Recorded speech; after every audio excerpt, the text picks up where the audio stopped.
Hello, and be welcome to the world of darkness.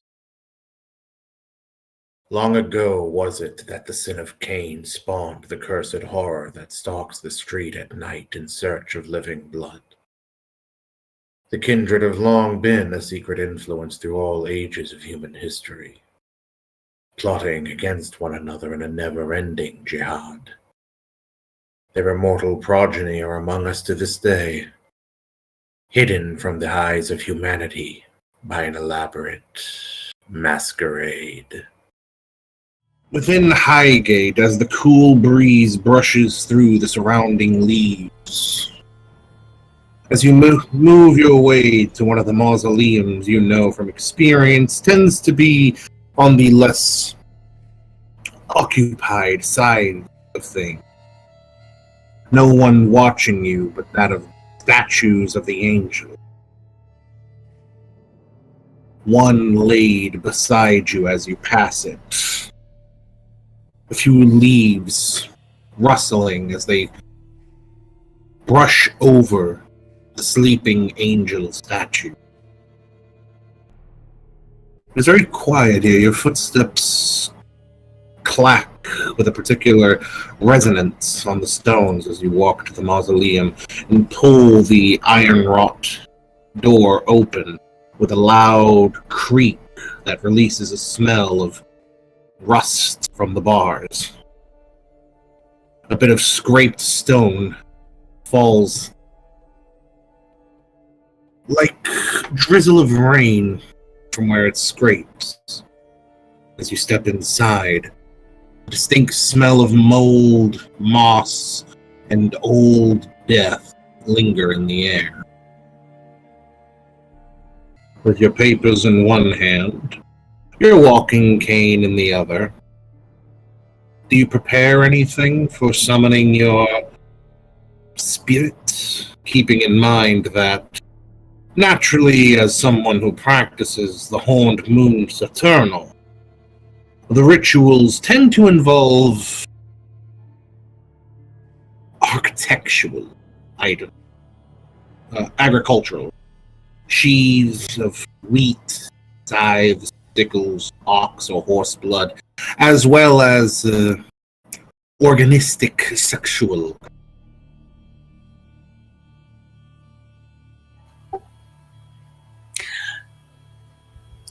I will have procured the items ahead of time. I will, of course, grab some grain and the blood of a horse and a few farming implements.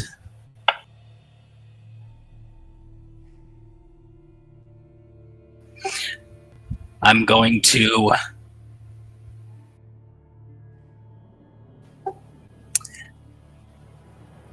I would disrobe while eating the freshly procured heart of the horse, and then bathing in its blood. I will pour it over myself and do the deed. Roll charisma and occult.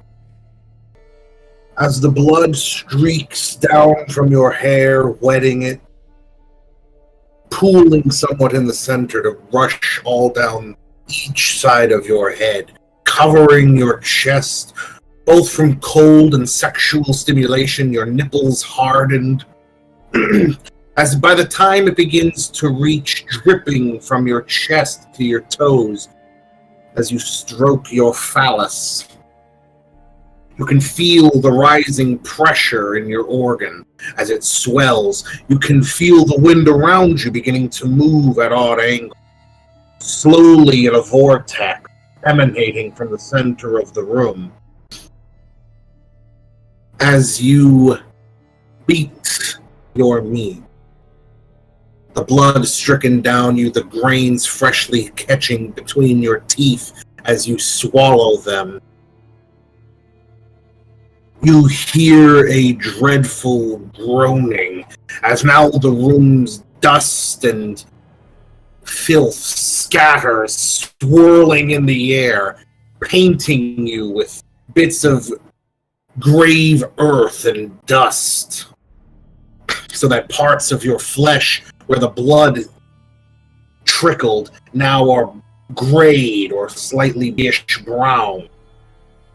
Your hair a matted mess, as you can see in the center, the spirits forming this mostly apparitional thing that begins to slowly take shape. It howls, reverberating on the inside.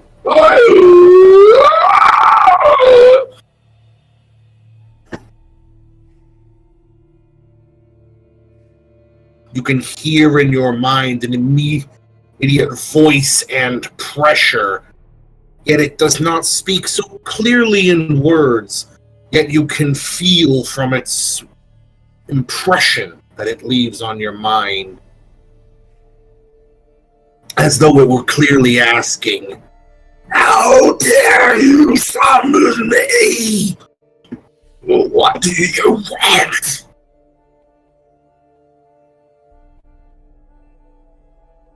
Seems they're not exactly friendly. I take note of the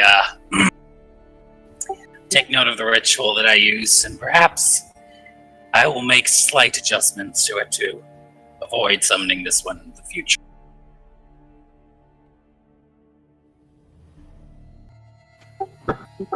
Smiling, I'll look at the spirit creature. I'll look at the apparition and say, I've summoned you here for a bit of information and perhaps help with acquiring something. I've been asked to acquire a book of great occult knowledge from New Cabonash on the Wimble Street. Really quickly, give me a strength and athletics roll, please. As I said, you managed to summon the thing, but it is a bit hostile. With a sudden gust of wind, you are shoved back, your hands slapping against the walls wetly. As you clutch yourself standing, the spirit seems disturbed that you don't go flying out the fucking door. I care not for your motivations.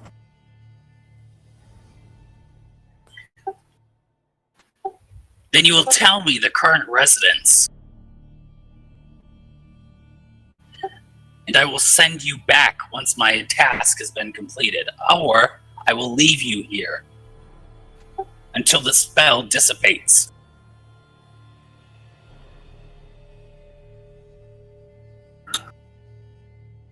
The bowl in which you kept the horse's blood whips up into the air, shattering against your head at the beside the wall. You're unhurt, but you get the message. Fuck you. What do you know of the man who resides at the location? Nothing. I know nothing of any of your mortal petty concerns.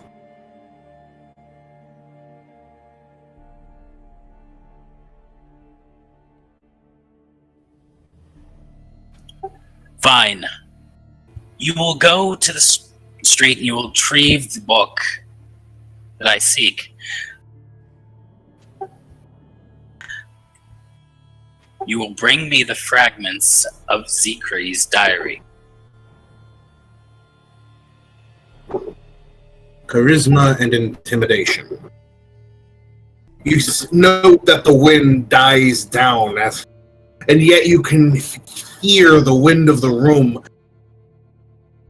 It almost sounds like it's dragging against the wall. You can see gusts of dust and gathered dirt and mold scraping themselves backwards away from you as though it's clawing the walls with the very air before it ceases. And in a sudden, as though the air is sucked into place, the spirit remains. I will do this service.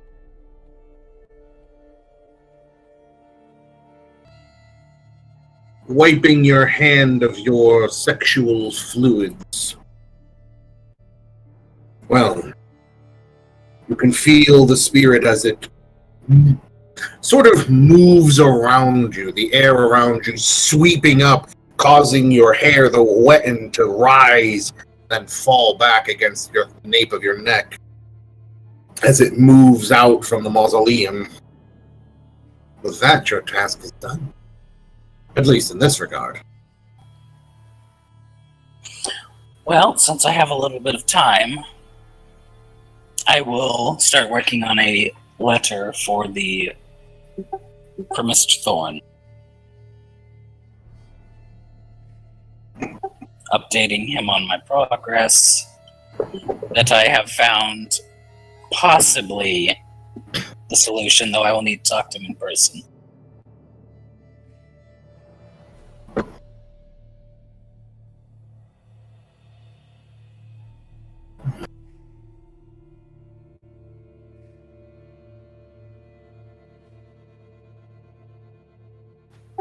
And I believe that's all I will be doing.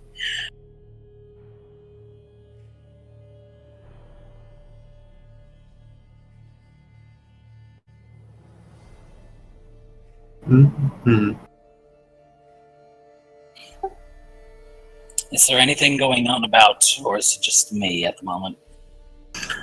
Well, you're waiting for him to return. And, though it does take a slight bit of time,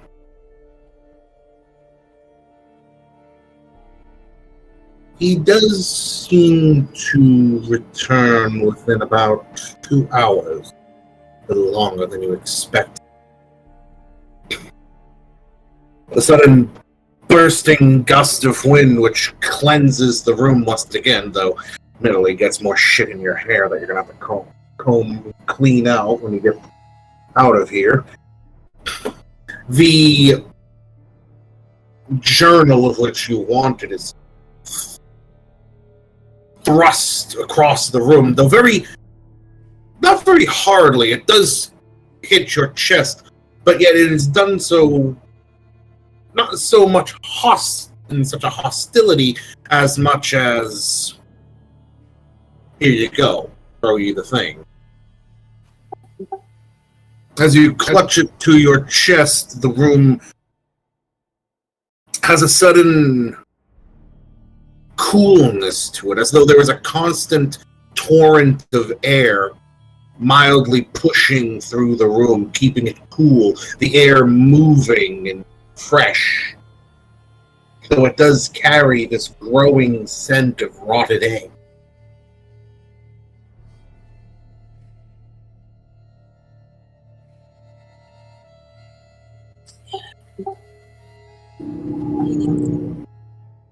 I will grasp the book and look up. Is the spirit still there? Yes. I look up at the creature, spirit. I look up at it and say, I thank you for this service. Did you encounter any trouble while trying to retrieve it? None save the limitations of human. I give it a nod, and I will do the banishing or dismissing action, whatever I have to. It's as simple as a mental command.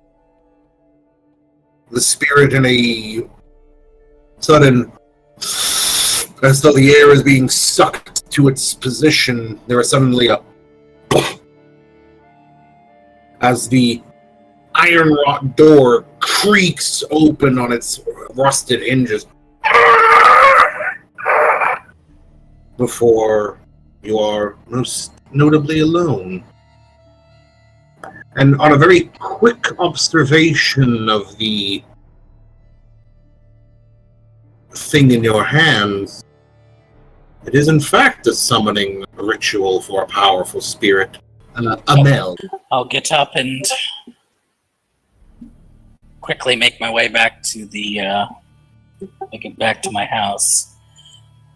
Do I know anything of the spirit's nature?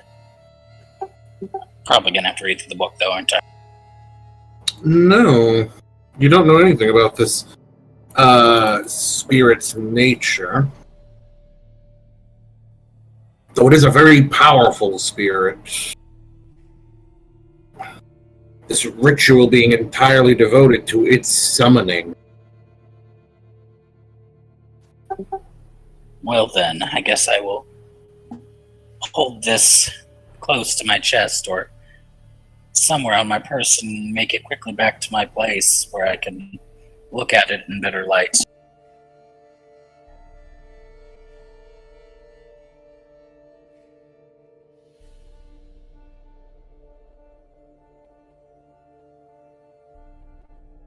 Common sense. Maybe clean yourself up a bit before getting too far ahead. Last thing you need is someone to see you so questionably.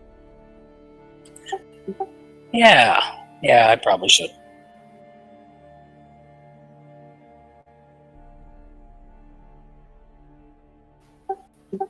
I will wash up and then start looking at look over the book or the pieces of the diary.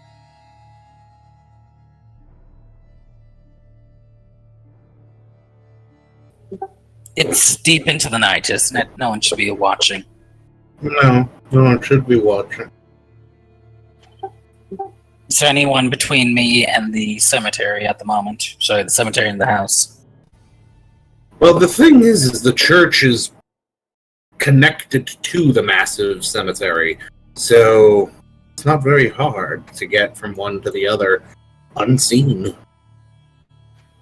Okay, then I will make the trek across.